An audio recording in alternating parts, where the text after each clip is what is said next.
大家好，我哋今日嚟講下有關感冒、發燒、頭痛、喉嚨痛、咳嗽、肚屙、嘔吐呢啲症狀，中醫嘅自然療法。其實感冒、發燒、咳嗽，有啲人嘅症狀比較嚴重，應該睇醫生嘅時候，我建議大家睇中醫或者西醫，將呢啲症狀治療。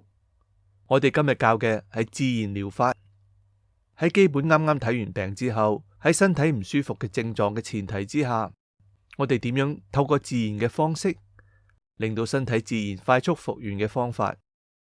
等一陣我會逐一介紹呢啲方法俾大家。治療感冒要分你嘅問題到底喺邊度。第一種，你嘅問題可能係受寒風冷親，或者風吹得太多，導致身體發熱、冷親、唔舒服。呢個時候就要將寒氣、風寒去除。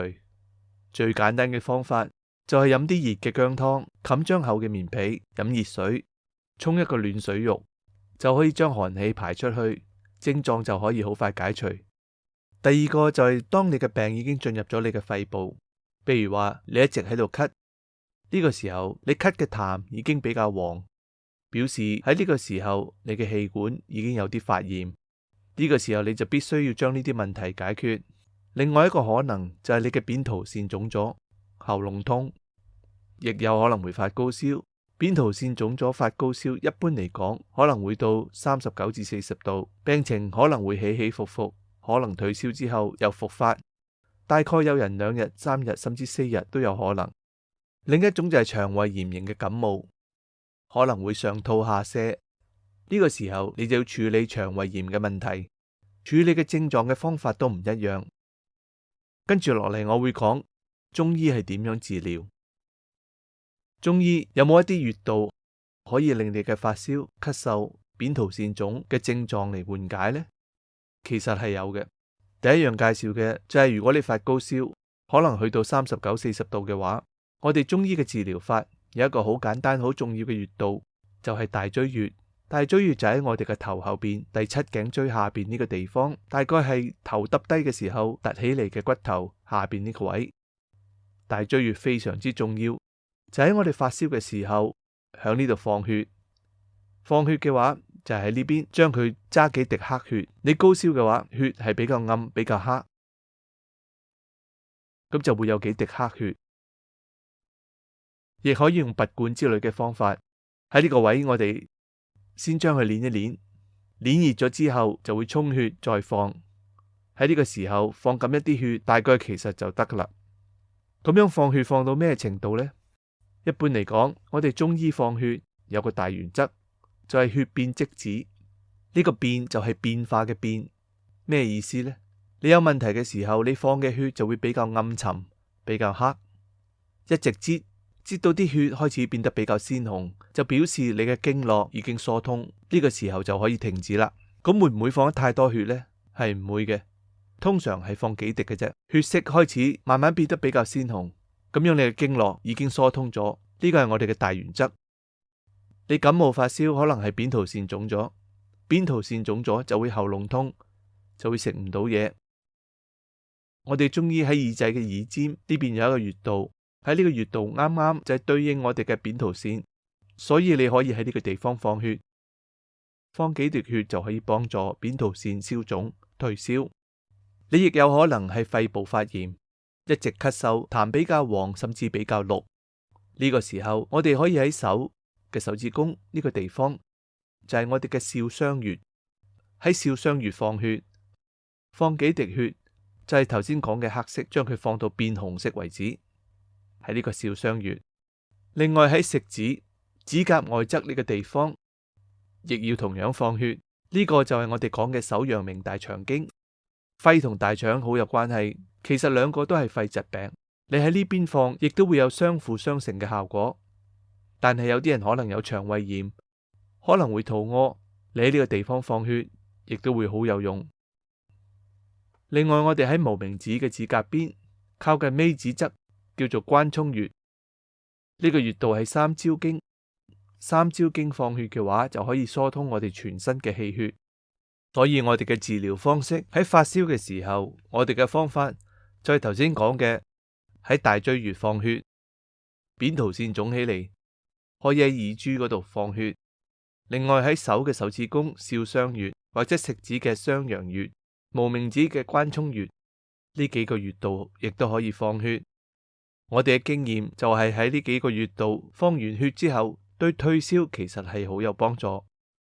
有一種特殊嘅情況就係有人發燒比較嚴重，甚至有啲熱抽筋嘅情況，咁樣就一定要盡快送去醫院。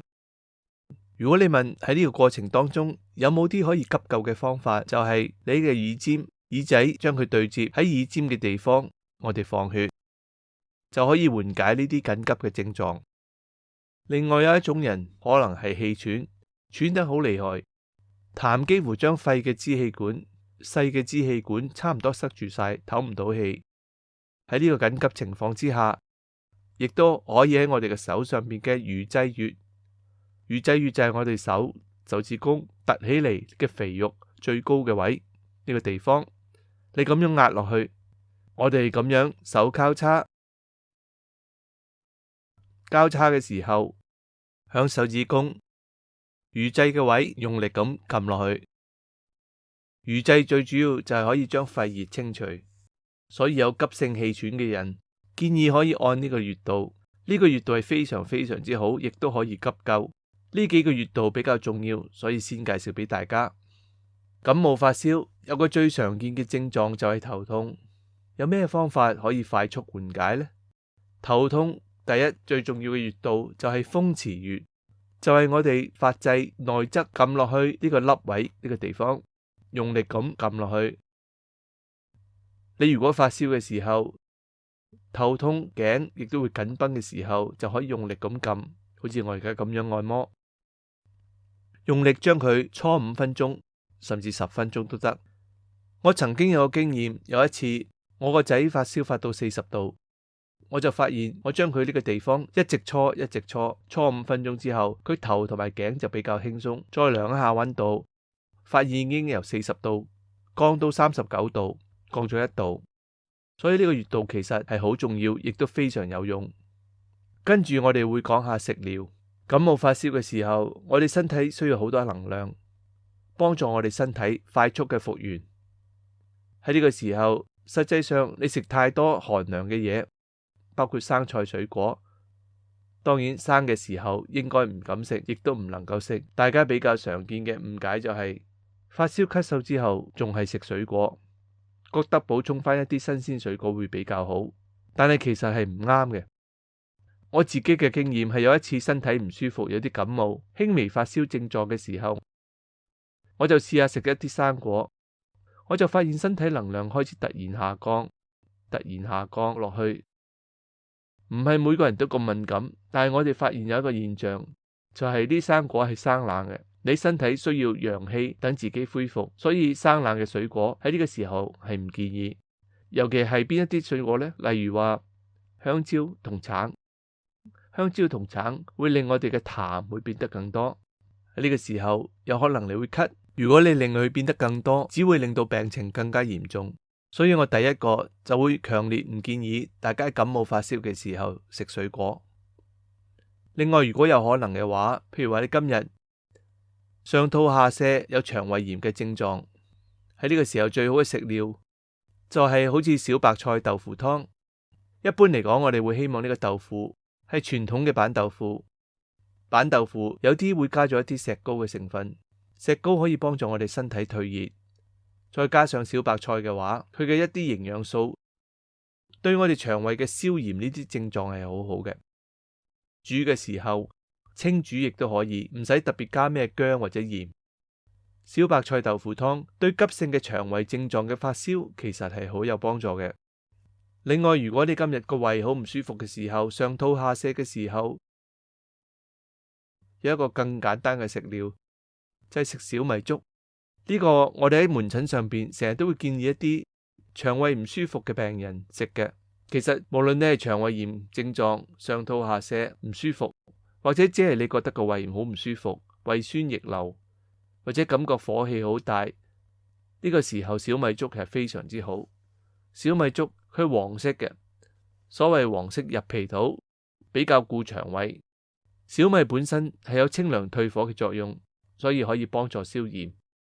我覺得腸胃炎呢個症狀，小米粥喺急性嘅時候係特別好，非常建議大家可以食用。咁你平時可以喺食飯嘅時候，白米同埋小米各加一半，或者係小米1/3。喺食飯嘅時候咁樣做，亦都非常之好，可以幫助你嘅腸胃。另外，最後一個就係如果身體好虛弱嘅時候，或者係發燒嘅時候，如果冇腸胃炎嘅症狀嘅話，你可以食咩呢？你可以食米粥。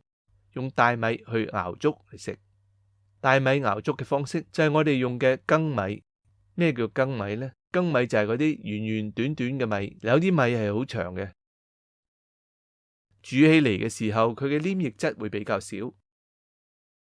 如我哋用呢啲圓圓短短嘅呢種叫做粳米，用粳米嚟熬粥，點樣熬呢？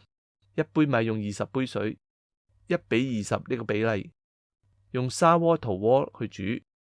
熬煮2個鐘頭，熬出嚟嘅話，呢2個鐘頭嘅熱能量就會灌到去呢個米入邊。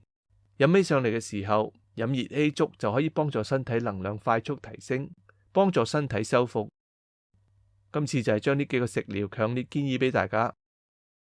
跟住嚟，我為大家介紹透過簡單嘅肢體伸展動作，幫我哋嘅胸部氣血強化，幫助咳嗽感冒症狀修復嘅動作。我哋嘅動作好簡單，我哋擺嘅動作就係用呢個動作，手踭喺你個膊頭喺下邊一個位，咁樣左右搖擺，左右搖擺。當你左右搖嘅時候，你就會發現你嘅脊椎會左右嘅搖擺，你棘住嘅關節亦都會慢慢咁打開。呢個關節打開，佢就會令到我哋嘅經絡仲有神經傳導到我哋心肺嘅神經，令到氣血更加暢順。多做幾次，你嘅胸口就會覺得好舒服。胸口舒服就表示你嘅氣血塞住嘅地方慢慢打開咗，你會覺得胸口咳嗽嘅症狀會慢慢緩解一啲，就係咁簡單。仲有一個進階變化嘅版本，我哋嘅手可以唔使抬高，想象我哋卡住嘅點，我哋胸部嘅點喺呢度，胸椎、膊頭左右搖。好似搖籃一樣，左右搖，拖過嚟，膊頭向上，就係咁樣左右搖，咁樣搖，你就會發現你嘅胸椎亦都會舒展起嚟。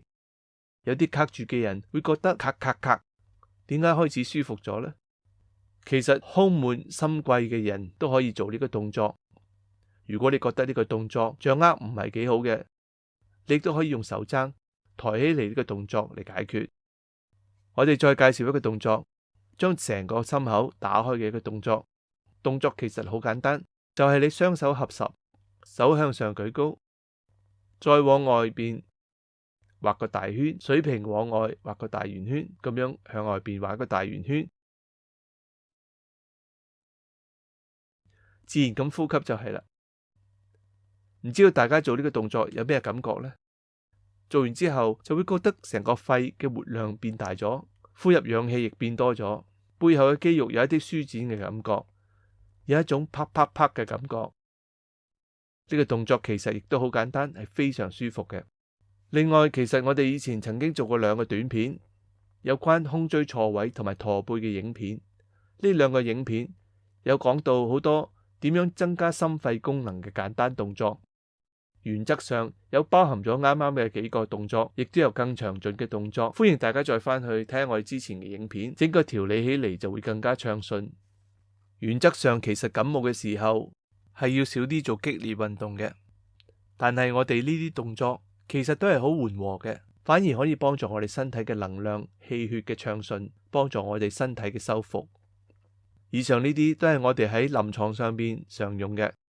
包括我哋嘅家人或者我哋嘅病人，我哋將呢啲教俾大家，係希望呢個觀念同埋方法對大家非常之有用。今日嘅節目就嚟到呢度。如果大家喜歡我哋嘅節目，請多啲觀看我哋嘅視頻，幫我哋點閱。多謝大家收睇，好，再會。